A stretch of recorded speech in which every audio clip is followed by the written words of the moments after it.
Este es un resumen detallado en formato de audiolibro, del libro, El efecto checklist. Si notas que el audio está un poco acelerado, no le subestimes a tu cerebro, verás que se va acostumbrando y lograrás optimizar tu capacidad de comprensión con algo de entrenamiento. Tampoco es necesario que la voz sea humana, en el fondo los conceptos se te quedarán guardados, sea cual sea el tono con el que percibas el audio. No olvides suscribirte al canal, activar las notificaciones y darle like en donde nos encontremos, ya que así seguiremos subiendo contenido de valor para ti. Ahora sí, comencemos el audiolibro. Introducción. A comienzos del siglo XX hemos acumulado unos conocimientos tremendos y los hemos puesto en manos de las personas mejor formadas, más cualificadas y trabajadoras de nuestra sociedad. No obstante, ese saber es a menudo inmanejable. Los fracasos evitables son frecuentes y persistentes, incluso desmoralizantes y frustrantes, en muchos campos que van desde la medicina a las finanzas, desde el mundo empresarial a la política. El motivo es cada vez más obvio: el volumen y la complejidad de nuestros conocimientos han superado nuestra capacidad individual para hacerlos realidad de forma correcta, segura o fiable. Por ello necesitamos una estrategia diferente que nos ayude a evitar el fracaso basada en la experiencia, que aproveche el conocimiento que poseemos y, a la vez, compense de algún modo nuestras inevitables insuficiencias humanas. La buena noticia es que esa estrategia existe, aunque por su sencillez pueda llegar a parecer casi ridícula a quienes hemos pasado años desarrollando meticulosamente nuestros conocimientos y el uso de tecnologías cada vez más avanzadas. Dicha estrategia es algo tan simple como una lista de comprobación.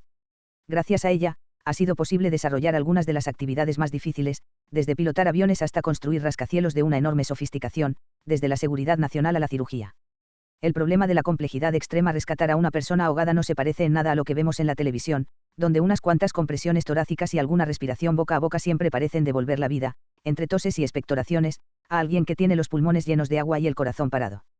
Para hacerlo de verdad se necesita un montón de gente que ejecute con precisión miles de pasos: colocar los tubos de la bomba corazón-pulmón, mantener limpias y esterilizadas las vías, el pecho abierto, los fluidos del cerebro expuestos y, además, mantener encendida y en funcionamiento una batería de máquinas temperamentales.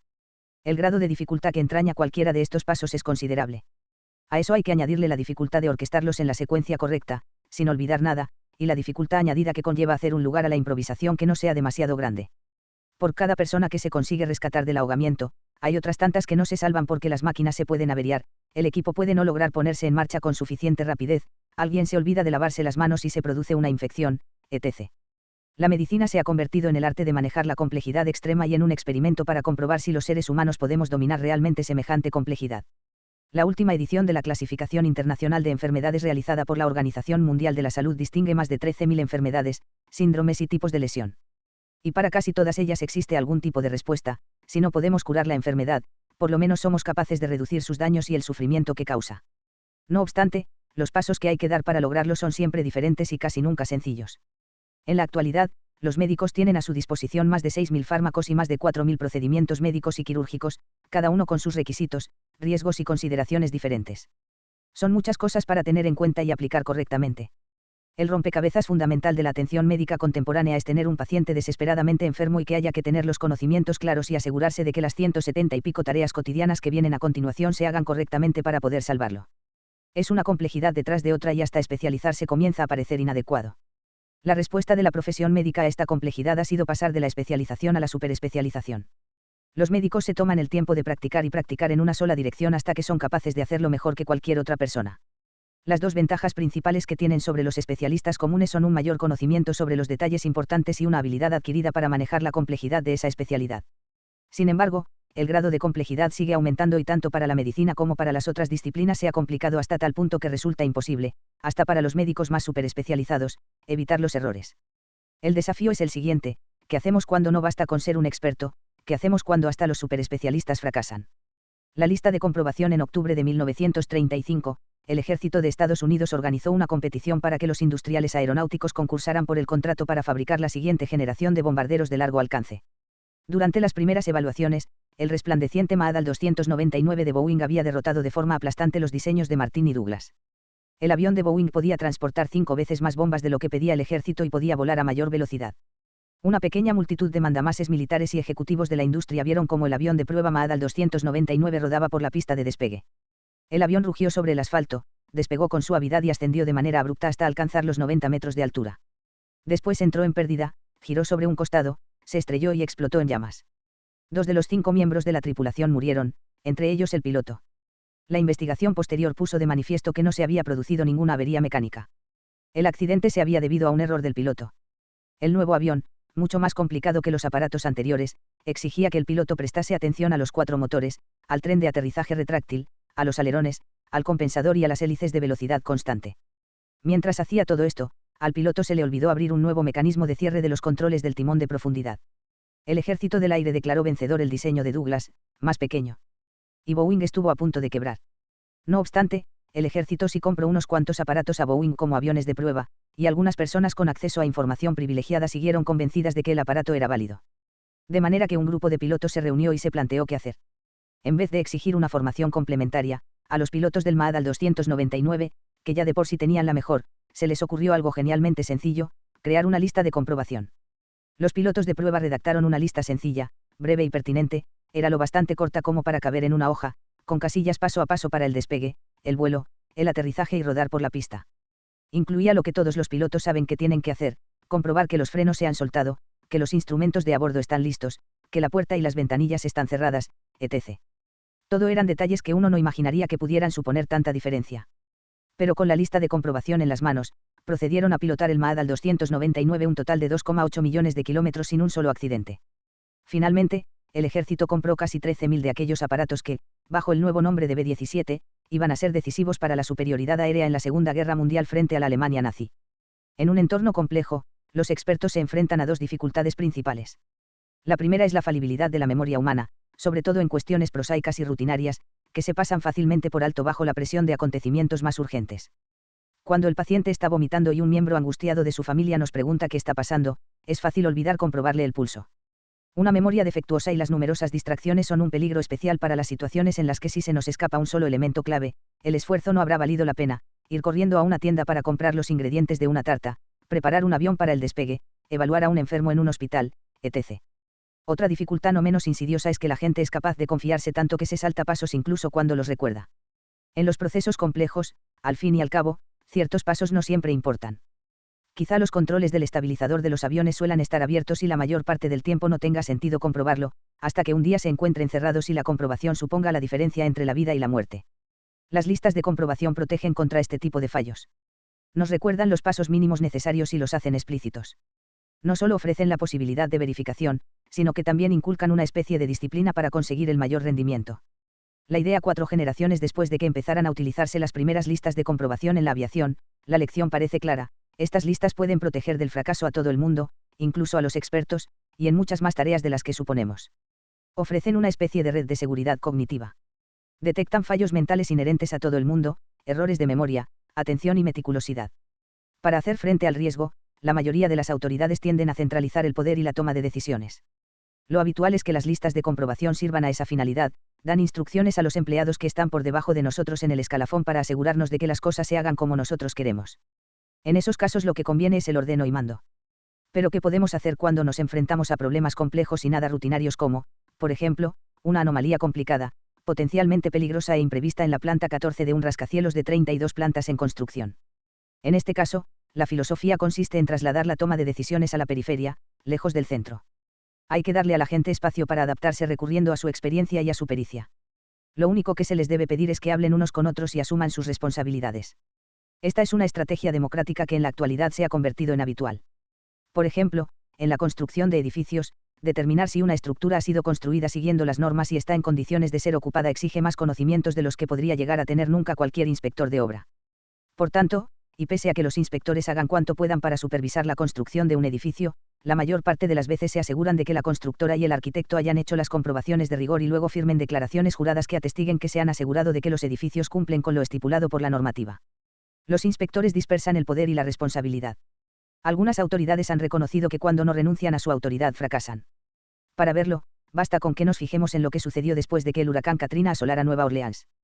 Cuando Katrina tocó tierra por primera vez a las 6h del 29 de agosto de 2005, los primeros informes crearon una falsa impresión de seguridad.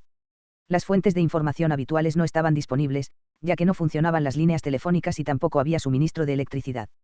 Al caer la tarde, se habían abierto las brechas en los diques que protegían la ciudad de Nueva Orleans y gran parte de esta quedó sumergida. Michael Brown, el director de la Agencia Federal de Gestión de Emergencias, descartaba estos hechos y declaraba en rueda de prensa que la situación estaba en buena medida bajo control. La AFG, en ese momento, solamente tenía un agente en Nueva Orleans, hizo una inspección en helicóptero de la ciudad y presentó un informe urgente del único modo que pudo, teniendo en cuenta que la mayoría de las líneas de comunicación estaban cortadas, por correo electrónico. Se necesitaba ayuda urgente, pero los altos funcionarios del gobierno no usaban el correo electrónico y no fueron informados hasta el día siguiente, cuando ya el 80% de la ciudad estaba inundada. En el Superdome de Nueva Orleans había 20.000 refugiados. Más de 5.000 personas se encontraban en un paso elevado de la carretera interestatal 10. Los hospitales no tenían suministro eléctrico y padecían unas condiciones horrendas. A medida que la gente se iba desesperando por falta de comida y agua, comenzaron los saqueos. El temor a la quiebra de la autoridad empezaba a convertirse en una preocupación seria. El problema no estribaba en la falta de compasión de los altos funcionarios. Más bien, se trataba de la incapacidad para comprender que frente a un problema extraordinariamente complejo, había que desplazar el poder del centro todo lo posible. El tradicional sistema de mando y control quedó superado por los acontecimientos. Curiosamente, de todas las organizaciones, fueron los grandes almacenes Walmart los que mejor supieron reconocer la naturaleza compleja de las circunstancias. En las reuniones informativas acerca de lo que estaba sucediendo, el presidente de la compañía, Lee Scott, publicó un edicto muy simple: esta empresa estará a la altura de este desastre. Durante una reunión con la alta gerencia también se recuerda que dijo: muchos de ustedes tendrán que tomar decisiones que están por encima de su nivel. Tomen la mejor decisión que puedan con la información disponible en el momento y, sobre todo, hagan lo correcto. El edicto se trasladó a los gerentes de las tiendas y marcó la pauta de cómo se esperaba que reaccionase la gente. Había más de 120 establecimientos de Walmart cerrados por daños y fallos del suministro eléctrico. 20.000 empleados y sus familias se encontraban desplazados. El objetivo inicial fue atenderlos a ellos. Y al cabo de 48 horas, más de la mitad de los establecimientos dañados estaba otra vez en funcionamiento.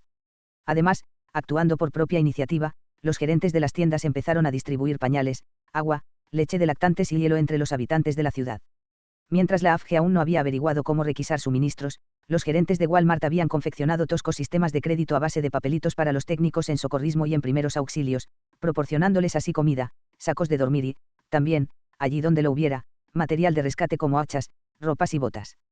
La directora adjunta de un Walmart sepultado por una subida del nivel de las aguas de 9 metros y pico recorrió la tienda con un bulldozer, lo cargó con todos los artículos que pudo y los distribuyó de forma gratuita en un aparcamiento.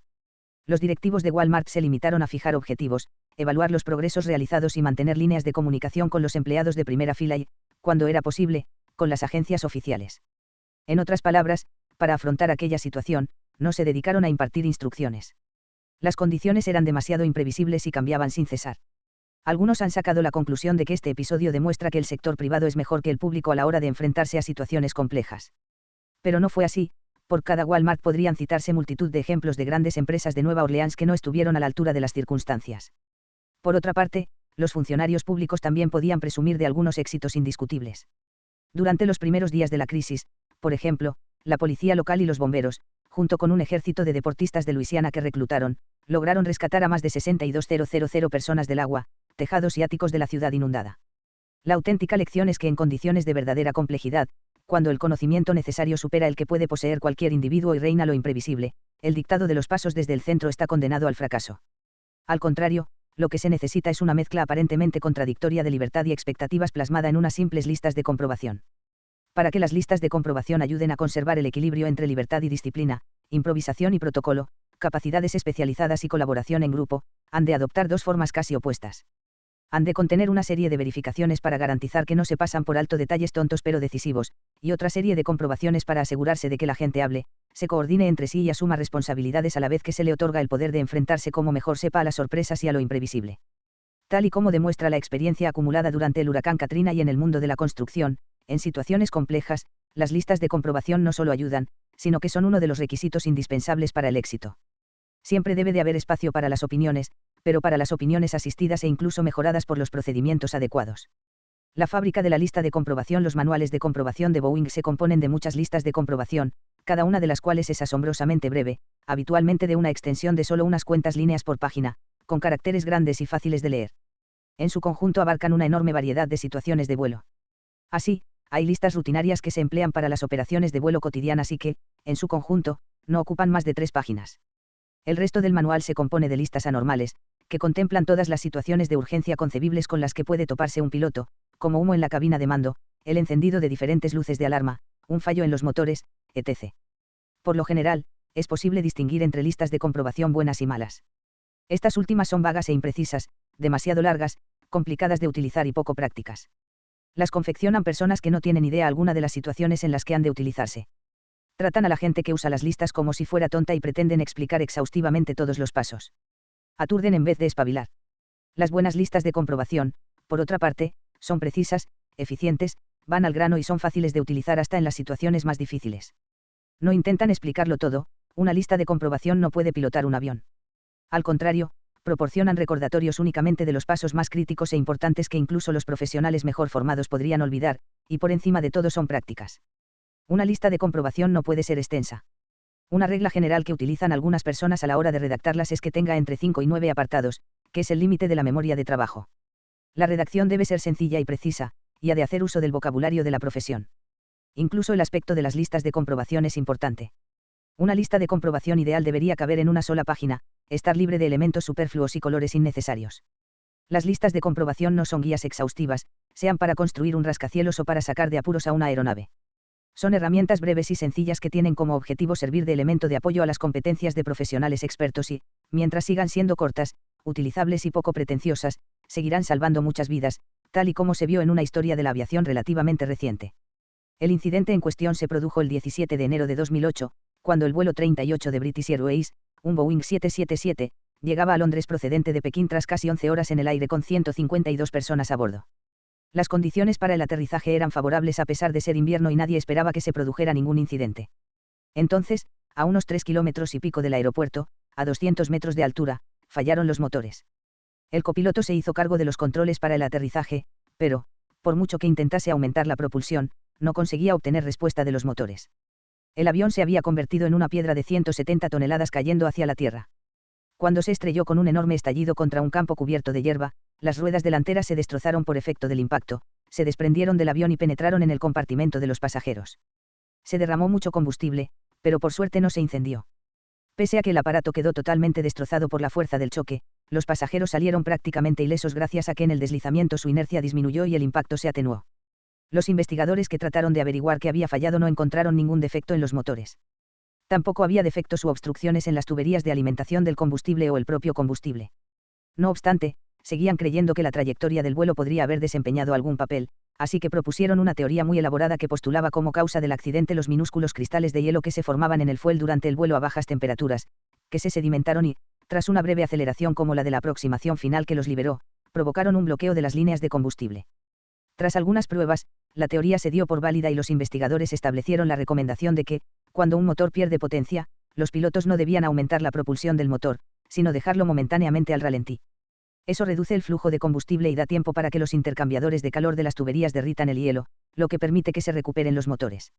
En septiembre de 2008, la Administración Federal de la Aviación de Estados Unidos publicó un detallado anuncio de precaución que contenía los nuevos procedimientos que debían aplicar los pilotos para impedir que se acumulara el hielo durante los vuelos polares y, también, para recuperar el control de la aeronave si, a pesar de todo, la congelación provocaba un fallo de los motores.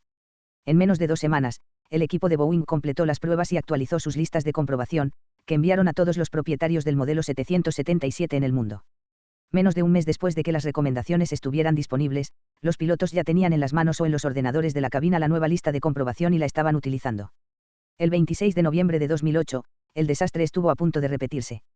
Esta vez fue en un vuelo de Delta Airlines entre Shanghái y Atlanta con 247 personas a bordo. El Boeing 777 se encontraba a casi 12 kilómetros de altura sobrevolando Montana cuando sufrió un fallo imprevisto en su motor derecho que dejó de funcionar. Afortunadamente, el piloto y el copiloto sabían lo que tenían que hacer. Sacaron su lista de comprobación y aplicaron las lecciones que contenía. Gracias a que lo hicieron, el motor se recuperó y salvaron las vidas de todos. Funcionó tan suavemente que los pasajeros ni siquiera se dieron cuenta de que había fallado. El héroe en la era de las listas de comprobación. Tenemos ante nosotros una oportunidad, no solo en el campo de la medicina, construcción o aviación, sino prácticamente en todos. Incluso los más expertos de entre nosotros podemos aprender si identificamos las pautas de los errores y fallos, y si hacemos unas cuantas comprobaciones. Tomemos como ejemplo el mundo de las finanzas. Los inversores que adquieren acciones de empresas poco reconocidas e infravaloradas se dedican a buscar buenos negocios e invierten a largo plazo. Su objetivo es comprar Coca-Cola antes de que todo el mundo se dé cuenta de que va a convertirse en Coca-Cola. Comprueban cientos de posibilidades pero renuncian a la mayoría de ellas tras un somero examen. Casi todas las semanas, sin embargo, localizan una que hace que se les acelere el pulso porque parece un negocio infalible. Entonces es cuando procuran ser muy sistemáticos. Se concentran en analizar las cosas de forma objetiva y en evitar tanto la euforia irracional como el pánico.